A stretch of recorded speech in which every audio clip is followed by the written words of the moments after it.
hadku wuxuu la socdaa tallaabo kasta oo ay qaado. dhowr tuug oo dhoola cadaynaya ayaa toos uga dambeeya. Leo oo yar oo ku dhex qarsan boorsadeeda dhabarka, isaguna wuxuu dareemi karaa cadawada, wuxuuna soo saarayaa ciid yar oo ilaalin ah. iyada oo dareemaysa in boorsadii dhabarku dhaqaaqday, Siyun waxay weydiinaysaa saaxiibkeeda yar inuu isaguna dareemayo khatarta. laakiin intii ay walwali lahayd, si tartiib ah ayay boorsada u qabanaysaa, waxayna u sheegaysaa saaxiibkeeda yar inuu si buuxda uga dhex muuqan waayo gudaheeda. intii ay cabsan lahayd, Siyun waxay dib u soo jeesanaysaa iyada oo leh weji kulul oo dhiiran. dhab ahaan waxay ku dhowdahay inay ku faraxdo inay soo raaceen, sababtoo ah habeenkeedii caajiska ahaa ayaa hadda ka sii xiiso badan. marna waxay adeegsataa dareenkeeda badbaadada. marka lagoo raaco sharciga koowaad waa in aad tagto meel mashquul ah. iyada oo hoos u ordaya jaranjarada, waxay toos u aadaysaa dhanka suuqa mashquulka badan. wakhtigan fiidka ah, safka hudheelada ee deegaanku waa kuwa aad u buuxa. iyada oo adeegsanaysa fowdada wakhtiga cashada si ay faa'iido uga hesho, waxay si dhaqso ah u dhex gashaa dadka, iyada oo si dhib yar ugu dhex milmaysa dukaamaystayaasha iyo kuwa wax cunayay si ay uga dhuumato kuwii soo raacayay. kadib iyada tuugagii waxay si dhaqso ah u waayayaan raadkeedii. ninkii koofiyadda xidhnaa wuxuu bilaabaa inuu si xun dadka u riixo, isaga oo waali u samaynaya jid uu ku dhex maro dadka mashquulka ah, laakiin xeeladda dharbaaxida ee Canon waa mid meel dhacda. sekandigii saxda ahaa ee ay ku dhex mashquulaan dadka ee ay dhanka kale u jeedsadaan, waxay ku dhex goysaa heeraar. 2 nin oo baan ayaa ku taagan bartamaha waddada, iyagoo naxdin weyn ku jira. waxay si argagax leh u eegayaan hareerahooda, iyagoo raadinaya Siyun. dhanka kale, Siyun waxay si degdeg ah ugu orodaa waddo cidlo ah si ay u dhuunto. way neefsataa oo dib u eegaysa markay ogaato in nimankii baanay dhammaadeen. laakiin sida ay u malaynayso inay badbaaday, tallaabo culus ayaa ka soo dhacda horteeda. way istaagtaa, waxayna la kulantaa nin da' ah oo timo cad leh oo ku taagan jaranjarada gurigeeda, isagoo sigaar cabbaya. wuxuu u sheegayaa inuu muddo dheer sugay, sababtoo ah albaabka gurigu uu xiran yahay. qalbigeedu way isku dhacdaa, waxayna garanaysaa in tani tahay qorshe loo sameeyey. iyadoo naxsan, waxay weydiisaa cidda ay yihiin iyo siday u ogaadeen halka ay degto. ka hor intaysan jawaab helin, 2 nin ee hore ayaa soo gaadha oo qoslayaan, iyagoo sheegaya inay tahay mid carar badan. Siyun waxay garanaysaa inaanay meel baxsan lahayn. Siyun waxay isku daydaa inay si kedis ah u cararto, iyadoo hoos ugu orodaysa waddada, halka kooxdu ay si qosol badan u qoslayaan. laakiin kuwan ma aha tuugyo caadi ah, waxay yihiin dad leh awood sare. si kedis ah, baraf sixir ah ayaa soo baxa oo cagteeda ku qaboojiya, iyadoo ku dhacda wejiga dhulka. cagteedu way ku dhex barafoobay, gacan buluug ah oo dhaxan leh ayaana dul saaran. ninkii koofiyadda leh ayaa iska taaga, isagoo u eg qof waalan. wuxuu ku majaajiloodaa iyadoo weydiinaya hadday daalan tahay, wuxuuna sheegayaa inay nasato oo madadaaliso. isagoo ku soo dhowaanaya si uu taabto, ayay Siyun qaylisaa. laakiin ka hor intaanu taaban, cag weyn oo dhalaalaysa oo libax ah ayaa wejiga ku dhufta, isagoo dib ugu soo tuuraya jidka. dhawaaq culus ayaa dhulka ka dhacaya. libax weyn oo cad oo haybad leh ayaa hor istaaga Siyun oo gariiraya. way yaaban tahay, waxayna garanaysaa in xayawaankan halyeyga ah uu yahay Leo, xayawaankeedii yaraa. ninkii koofiyadda lahaa ayaa qaylinaya, isagoo wejigiisa dhiig ka daadanaya.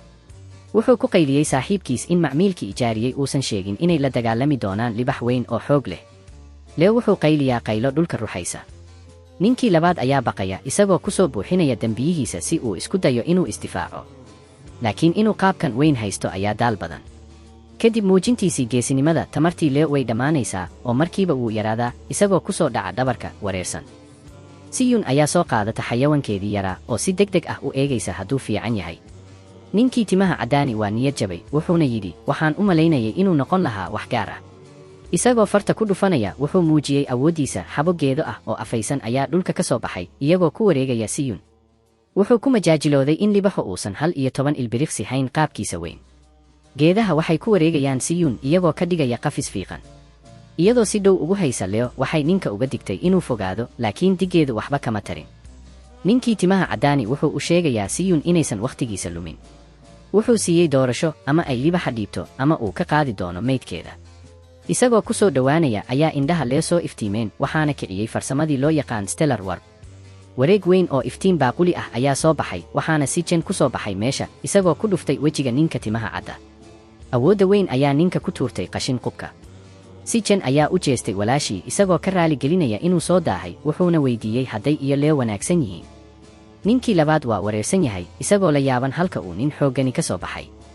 Siyun ayaa si dhaqso leh ugu sharaxaysa walaalkeed inay garan weydo sida loo raadiyey iyo in kuwan dhammaantood yihiin dad leh awood heer sare ah. laakiin Sijen wuxuu u muuqdaa dhoola caddayn, wuxuuna ku yidhi, neefso, walaal, waan joogaa. ninkii timaha caddaani ayaa ka soo baxa qashinka isagoo xanaaqsan. wuxuu ku dhawaaqaa in si Jen uu sameeyey qaladka ugu weyn, wuxuuna ku dhaaranaya inuu madaxooda u keeni doono macmiilka. laakiin si Jen ma baqin. isagoo soo ururinaya dembiyo dahabi ah oo dhalaalaya, wuxuu u sheegayaa walaashii inay dhabarka ka dambayso oo sugto, wax yar ayayna qaadan doontaa. waxaa la soo jeediyaa xusuus qadim. si Jen oo yar ayaa lagu garaacayaa waddo cidla ah. hogaamiyaha weerarka waa wiil timo liin leh oo ah walaalkiis. wiilkaas ayaa ku qaylinaya inuu booskiisa barto. laakiin Siyun oo yar ayaa soo booday iyadoo sita bir weyn, iyadoo u sheegaysa inay saaxiibada ka saaraan walaalkeed. wiilkii timaha liinna wuu ku qoslay. si Jen ayaa ka baryay inuusan taaban walaashii, laakiin wiilkii uu sheegay inuu been sheegay, wuxuuna ku faanay inuu maanta jebin doono qoyskooda. laakiin si Jen wuxuu ka faa'iidaystay mashquulkiisa, wuxuu soo qaatay leban dhulka jiifa, wuxuuna ku dhuftay wejiga ninkii xajinayay. kadib wuxuu u cararay wiilkii timaha liinna, isagoo ku dhuftay wejiga kaas oo dhulka ku dhacay oo ooyay. si Jen wuxuu u sheegay walaashii in wax walba ay fiican yihiin oo ayan baqayn. hadda si Jen wuxuu u sheegayaa walaashii inay badbaado taagnaato. niman saddexda ah ayaa ku soo booda, laakiin si Jen si sahlan ayuu ugu jawaabay. mid ka mid ah ayaa ku soo booday dembiyo leh, laakiin si Jen wuxuu ku dhuftay wejiga, ninkii ayaa ku dhacay derbiga. Siyun way yaaban tahay sida walaalkeed u jebiyey hal qof oo heer sare ah hal gacan. ninkii labaad ayaa ku soo booday mindi dhalaalaysa, laakiin si Jen wuu qabtay gacantiisa, wuxuuna jilib ku dhuftay wejiga isagoo ku tuuray qashinka. ninkii timaha caddaani wuxuu ku soo qaaday xabo weyn, laakiin si Jen si fudud ayuu uga dhaadhacay. ninkii waashay isagoo qaylinaya in wiil dugsi leh uu ceebaynayo. wuxuu soo saaray geedo fiiqan oo badan, laakiin si Jen si qurux badan ayuu uga baxsaday dhammaan, isagoon xataa xagasho helin. hal dhaqaaq ayuu ku soo dhowaaday, wuxuuna ku dhuftay daanka ninka timaha cadda, kaas oo sidii gantaal ugu dumay derbiga.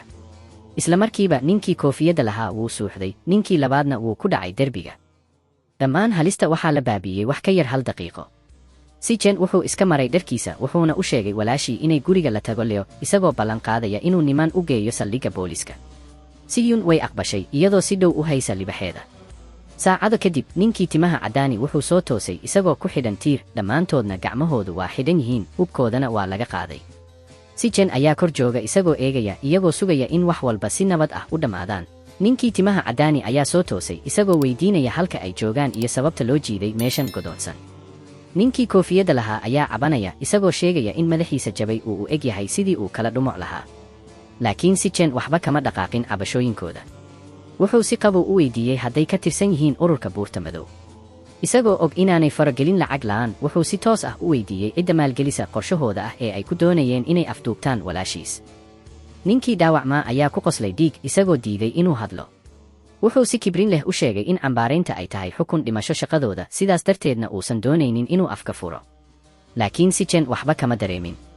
isagoo gartay inay doonayaan inay adkaadaan, wuu sii neefsaday, wuxuuna ku yidhi waan ku samayn karnaa si adag. si kedis ah, tamar madow oo wareegaysa ayaa ku wareegtay, iyadoo nidaamkiisu u beddelay fasalka. nidaamku wuxuu xaqiijiyey in beddelka uu dhammaystiran yahay, isagoo muujiyey fasalka cusub ee si Jen, saaxir rooxa ah oo heerkiisu yahay 25. hubaysan awood mugdi ah, wuxuu diyaar u ahaa inuu qaabka adag uga jawaabo. isagoo isticmaalaya sixirka maskaxda ee loo yaqaan Soul Rest, Enigma iyo Ribble Hell, si Jen wuxuu ku dhiiran yahay inuu muujiyo tuugadaan cadaab maskaxeed oo ayan iloobi doonin. isagoo waraysanaya maxaabiistiisa, si Jen si degdeg ah ayuu u dhaqaajiyey sixirkiisa cusub ee saaxirka rooxa ah si uu ugu qasbo maskaxda ninka timaha cadda. cadaadiska sixirka hurdada difaacyada maskaxda ee tuugada way dilaacaan. ka hor intaan qofna fahmin waxa dhacaya, xabag fiiqan ayaa dhulka ka soo baxday oo u dhow. ninkii koofiyadda lahaa ayaa argagaxsan, isagoo qaylinaya oo weydiinaya waxa ku dhacaya madaxiisa. laakiin si Jen ma uusan dhaqaaqin qaylahooda. wuxuu sii daayey Soul Rest Enigma isagoo marka hore bartilmaameedsaday lugaha. hal ilbiriqsi xabag fiiqan ayaa dhex maraysay bowdada ninka timaha cadda, dhulka dhiig ku daadisay. si Jen ayaa si deggan u sheegay in gacmuhu yihiin bartilmaameedka xiga. xabag kale ayaa soo baxday, iyadoo ku dhigtay calaacasha ninka si uusan mar dambe u hanjabin qofna, isagoo caddaynaya in rafaadkan uu yahay waxa ay istaahilaan, sababtoo ah waxay ku dhiiranaa inay gacanta saaraan walaashiis. markuu arkay saaxiibkiis oo si fudud loo jebiyey, ninkii koofiyadda lahaa wuxuu lumiyey geesinimadii uu hayay, isagoo ka qaylinaya awoodda hortiisa taagan. si Jen ayaa si qabow u sheegay inuu yahay kan xiga, geedaha ku wareegsanina way soo dhowaanayaan, diyaar u ah inay ku celiyaan cadaabta. hanjabaadani way jebisay tuugii. isagoo ooyaya oo ka baryaya naxariis, wuxuu sheegay wax walba, isagoo caddeeyey in qofka dambe ee afduubka uu yahay wiilka maamulaha cisbitaalka koowaad. isagoo doonaya inuu naftiisa badbaadiyo, tuugii wuxuu ku qayliyey magaca macmiilka, Jinduan. fiidkii saacadu markay noqotay 5 dhool dabaaldeg ah oo saqafka sare ku yaal towerka Burblebeek, Jinduan ayaa nasanaya isagoon ogeyn in tuugadiisa ay iibiyeen. saaxiibadiis hodanka ah ayaa ku majaajiloodaya iyagoo ku qoslaya sidii wiilka caanka ah ee jaamacadda 2 jeer looga diiday hal gabadh oo yar. Jinduan wuu aamusay isagoo ku dhaaranaya inay ceebaysay hortooda, wuxuuna naftiisa u ballan qaaday inay ka qoomam doonto habeenkaas. isagoo ka xanaajiyey majaajilada joogtada ah, wuxuu ku qayliyey gabadh rabta inay daba socoto, wuxuuna u cararay musqusha si uu madaxa u saaro. inta uu ku sugan yahay musqusha, nalka ayaa bilaabay inuu dhalaalo oo dhidibo, taasoo soo jiitay dareenkiisa. isagoo xanaaqsan wuxuu ku cambaaray nasiibkiisa isagoo sheegay in xataa korontada dhismuhu ay ka shaqaynayso. si kedis ah, had ayaa soo muuqday. Jinduan wuu soo jeestay wuxuuna arkay Sijen oo dhabarka ka taagan. Sijen si degan ayuu u weydiiyey hadduu yahay Jinduan.